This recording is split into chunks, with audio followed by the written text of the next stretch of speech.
C'est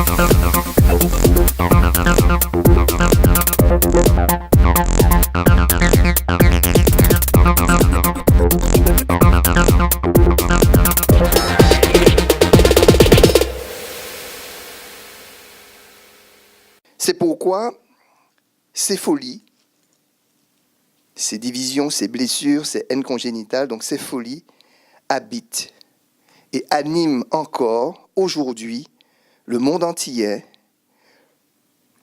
et elles continuent à être la matrice de sens de nombreux conflits sociaux ou individuels qui y surviennent. Ainsi, aujourd'hui, la mémoire des premiers temps, de nos premiers temps, reste encore trop conflictuelle et place toujours dans certaines conditions les uns et les autres à la position que leurs ancêtres occupaient du temps de l'esclavage. Dans une telle situation, il est impossible de partager et de construire ensemble un quelconque projet sociétal. Pourtant, il se trouve que l'on veuille pas, nous vivons dans le même espace et nos destins sont irrémédiablement liés. Alors, c'est des descendants d'esclaves, car les plus en souffrance vis-à-vis de cette histoire, que pouvait surgir l'impulsion d'un travail de mémoire de l'esclavage, permettant d'envisager, d'apaiser, de combler cette rupture mémorielle.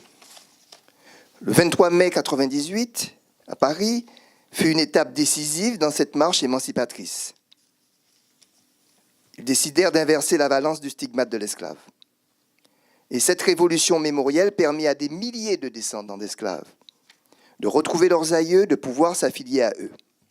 Et grâce à cette affiliation, un grand nombre de descendants purent sortir de l'errance identitaire, de la victimisation et du ressentiment contre les descendants de colons et contre la République.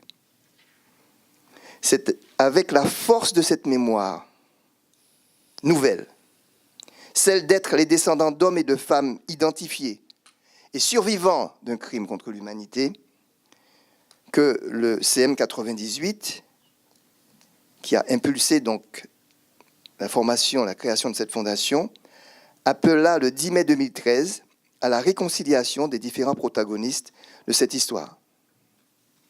Alors, réconciliation dans 4 directions, pour qu'on soit très clair. D'abord, réconciliation des descendants avec leurs aïeux, qui, eux, sont les victimes de l'esclavage. Nous ne sommes pas, nous, des victimes de l'esclavage. Réconciliation avec les descendants de colons, qui sont les héritiers des colons esclavagistes, mais qui ne sont pas les esclavagistes. Et d'ailleurs, dont certains ont reconnu courageusement en 1998 l'esclavage comme un crime contre l'humanité. Réconciliation avec l'Afrique, accusée d'avoir vendu ses enfants. Et enfin, réconciliation avec la République qui resta coloniale encore au XXe siècle. Alors, c'est cet appel-là que les signataires, que les membres fondateurs de la Fondation Esclavage et Réconciliation, c'est cet appel-là qu'ils ont entendu. La réconciliation, mesdames et messieurs, est pour nous à la fois un objectif, mais avant tout une posture que chacun des membres de la Fondation adopte a priori. Elle est un positionnement qui doit toucher l'âme, car c'est l'âme qui a été atteinte dans l'esclavage. Elle est un chemin que nous avons décidé d'arpenter ensemble, et nous invitons le maximum de nos compatriotes de nos sociétés post-esclavagistes à le choisir également. La réconciliation, elle est rédemptrice des maux hérités du passé. Elle est le chemin, pour nous le seul chemin, pour la construction de l'avenir de nos sociétés. Elle s'attachera particulièrement à accompagner les initiatives généalogiques, éducatives, culturelles, qui garantissent ce travail mémoriel lié à l'esclavage et qui vont dans le sens de la réconciliation. Maintenant, je vais passer la parole donc à M. Delucy, à côté de moi, qui va introduire chacun d'entre nous pour que d'un mot, vous puissiez connaître qui sont ces personnes qui ont décidé de s'engager dans cette aventure. Je m'appelle L'Aventure, ce qui est déjà en soi un programme.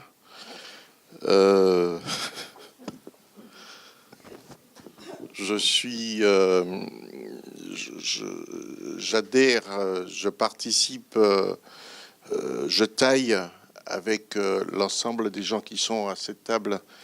J'essaie de tailler cette pierre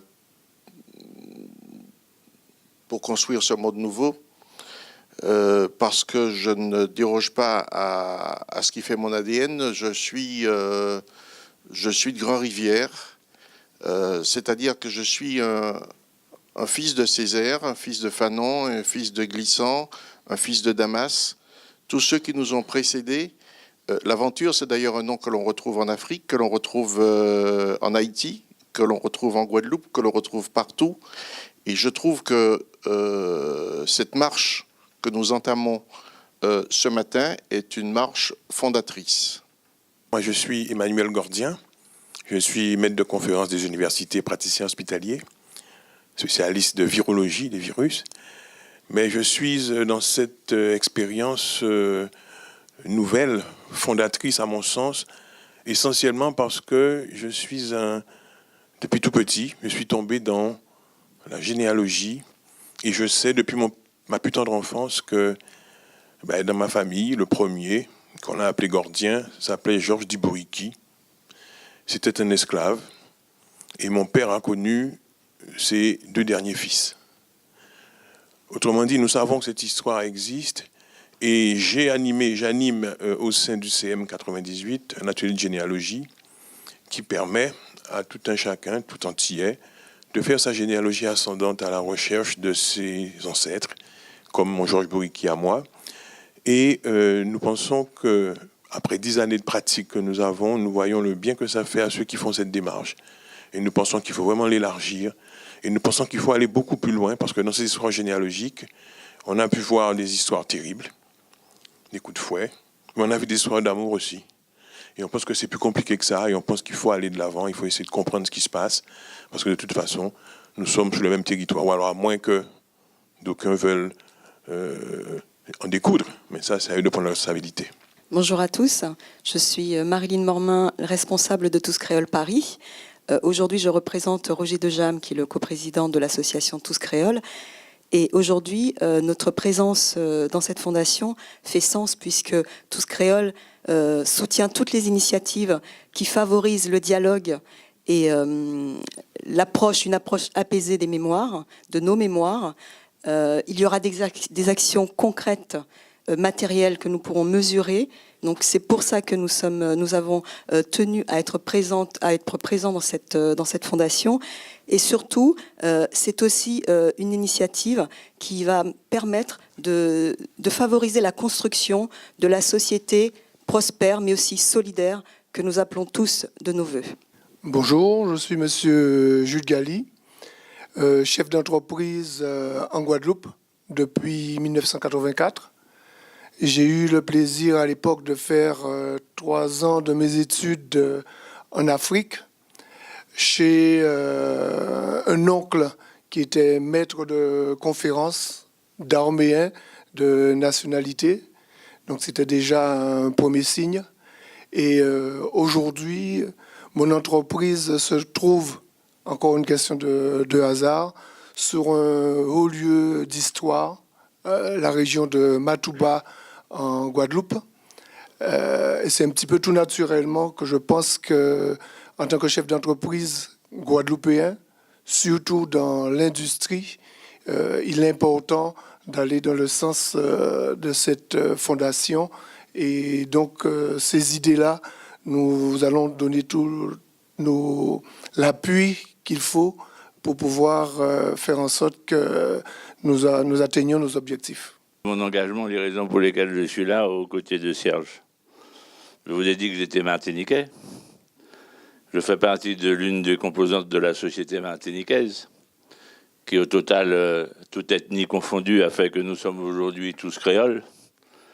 C'est la raison pour laquelle j'ai rejoint très tôt l'initiative de Roger de Jaham lorsqu'il a créé Tous Créoles, avec Gérard Darling-Carter et quelques autres. En fait, depuis longtemps, sinon depuis toujours, parmi mes meilleurs amis, il y a autant de blancs que de noirs ou de mulâtres ou de gens de toutes les couleurs. L'individu qui est assis à ma droite et moi, on s'est connus, on avait 4 ans. Et on ne s'est jamais quittés. Et on est, lui et moi, des bons exemples de cette société martiniquaise complexe dans bien des domaines. Ces dernières années, je me suis progressivement rapproché de Serge, qui initialement, dans les premiers temps de son action, au CM 98, ne pensait peut-être pas possible d'établir un dialogue constructif entre tous.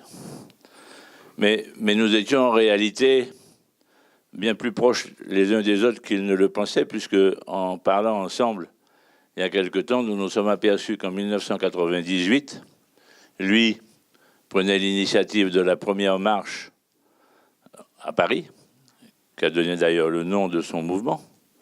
Et pendant ce même temps-là, Roger de Jaham et quelques autres, dont moi-même, nous signons le premier manifeste de reconnaissance de l'esclavage comme un crime contre l'humanité. À cette époque-là, en 1998, un nombre important de descendants de colons de Martinique ont signé ce manifeste.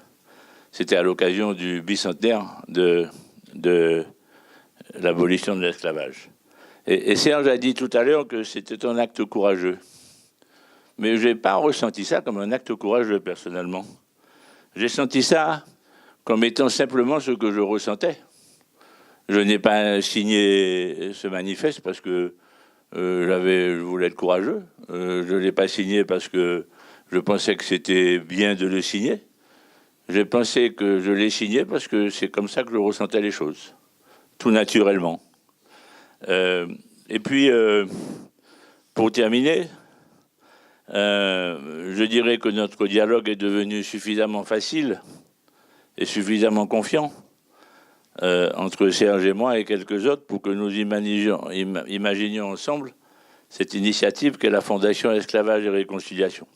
Je suis le prince Serge Guézo, descendant des rois d'Abomey, et bien évidemment la part africaine dans ce projet, puisqu'on ne serait fait sans l'Afrique.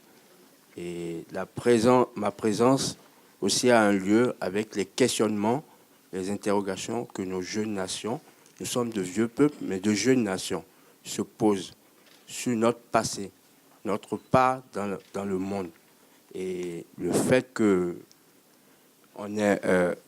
Serge m'a sollicité et d'intégrer cette fondation, c'est une opportunité en réalité pour nous écouter, pour savoir ce qui s'est passé de l'autre côté. Nous nous questionnons déjà. Il y a au Bénin 2 mémorials qui existent. La porte de non-retour, la porte du retour. Mais au-delà de ça, il y a un projet que le CM porte. C'est-à-dire les mânes de vos ancêtres. À partir des noms de votre mémoire, nous, on est prêts à accueillir cela. Le gouvernement du Bénin. Mais au-delà de ça, c'est tout le golfe de Guinée que j'espère un jour accueillera vos noms pour montrer le lien que vous avez avec nous. Bonjour, Viviane Roll-Romana. Je suis antillaise, originaire de la Guadeloupe, de la Martinique et de l'île de la Dominique. Pourquoi je tiens à mettre mon nom Roll, qui est mon nom de jeune fille? Alors bien sûr, parce que je suis une vraie féministe. Mais au-delà, c'est parce que tout simplement, le nom Roll est probablement, en tout cas l'ancêtre Roll, est probablement un nègre de couleur rouge qui possédait des esclaves à l'île de la Dominique. Et bien évidemment, j'ai aussi retrouvé celle qui, dans la lignée maternelle, a été esclave et que je partage d'ailleurs avec quelqu'un qui est ici, dont on parlera tout à l'heure. Nous avons une aïeule commune qui a donné deux lignées différentes, et donc qui est la lignée maternelle. Elle était esclave, elle venait d'Afrique. Je suis psychologue, je me suis spécialisée en ethnopsychiatrie, probablement comme beaucoup d'entre nous quand nous travaillons dans les sciences sociales et humaines, avec une question bien évidemment qui me tenaillait, à savoir d'où je venais, qui j'étais et pourquoi nous étions comme cela. Et d'autant que je travaillais avec une équipe de collègues, beaucoup venaient d'Afrique, et ils n'ont eu cesse de me demander qui étaient mes ancêtres, où était ma terre, d'où je venais, quelle était mon histoire, quel était mon mythe d'origine, question auxquelles, bien évidemment, je ne pouvais pas répondre.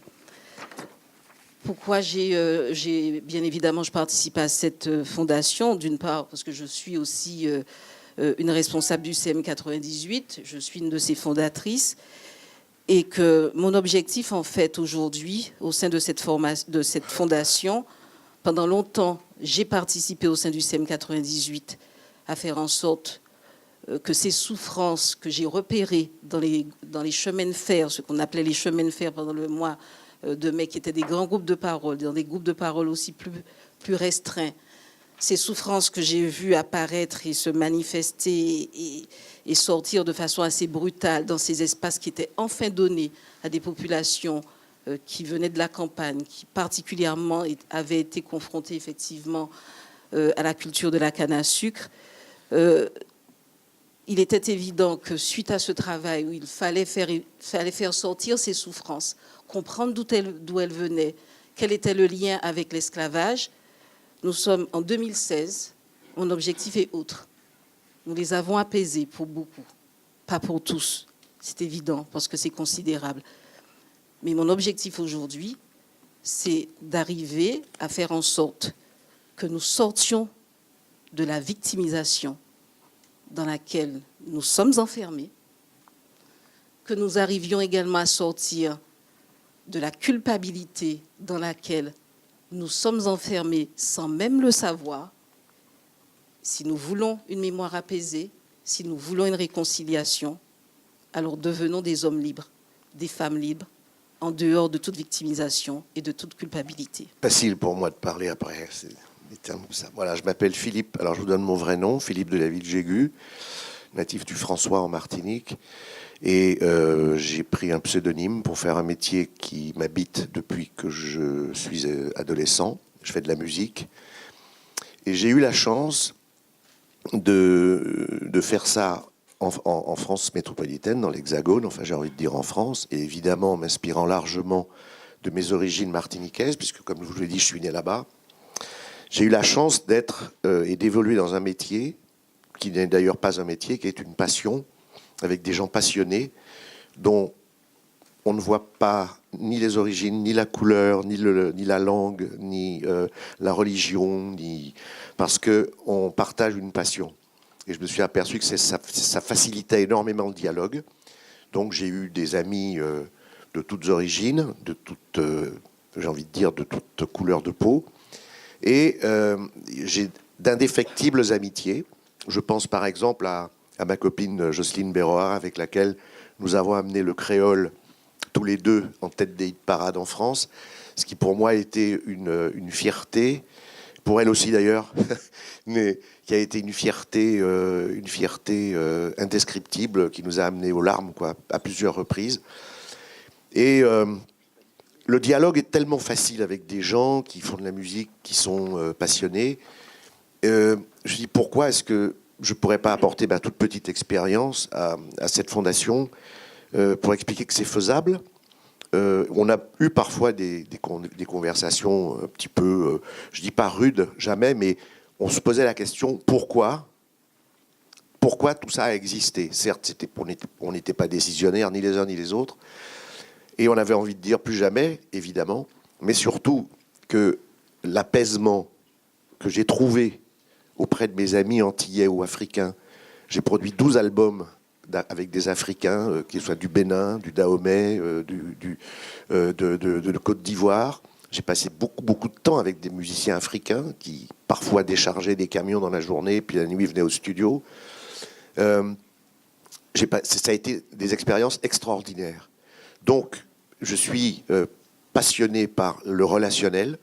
J'ai eu la chance d'avoir 3 enfants qui ont une maman métropolitaine, mais que j'ai élevés dans un antiracisme primaire, je dirais presque bête, en leur disant un individu bipède sur ses 2 pieds mérite le respect comme il doit vous respecter. Bonjour, je m'appelle Jean-Luc Cafournet, je suis originaire de la Guadeloupe, de Marie-Galante en particulier. Je suis chef d'entreprise, j'évolue dans l'aménagement du territoire et l'urbanisme. Et mon métier m'a amené à fabriquer, ou des fois refabriquer, des quartiers. Et je me suis rendu compte qu'on ne pouvait pas fabriquer des quartiers, évidemment, sans les hommes. Cependant, dans la construction de l'urbain, de la ville, je me suis rendu compte que la construction de l'humain n'était pas aussi évidente que ce qu'on pouvait l'imaginer. Et c'est vrai que j'étais face à des situations que je ne pouvais pas expliquer, en tout cas en termes de solutions. Et c'est naturellement, quand j'ai pu vivre un certain nombre d'expériences avec le CM98, qu'il m'est apparu que le travail qui a été fait, et j'espère qu'il sera structuré dans la fondation, peut être un outil pour nous aider, alors je disais tout à l'heure, fabriquer les quartiers, mais aussi aider à structurer, former nos hommes.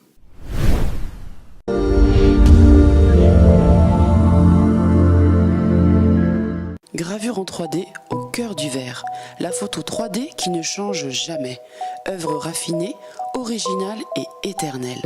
Nous gravons suivant vos demandes à partir d'une photo ou d'une prise de vue réalisée avec notre scan 3D. Prix très abordable. Le bloc de 6 cm par 4 avec une personne gravée est à 40 €. Le bloc de 8 cm par 5 avec 2 personnes gravées est à 60 €. Venez avec vos photos ou adressez-les par mail ou SMS. Pour plus d'infos, 06 47 42 01 30. Carnaval tropical de Paris 2016, c'est parti! La mairie de Paris et la fédération officielle du Carnaval tropical et ses partenaires vous attendent samedi 4 juin en famille ou entre amis pour la 15e édition de la grande parade du Carnaval tropical de Paris. Musique, ambiance, couleurs et sourires seront au rendez-vous. Départ dès 14h, place de l'Hôtel de Ville. Soyez de la fête pour une après-midi aux sonorités ensoleillées. Plus d'infos www.carnavaltropicaldeparis.fr. Infoline 06 60 40 73 12. Pas d'isote, pas tes saves.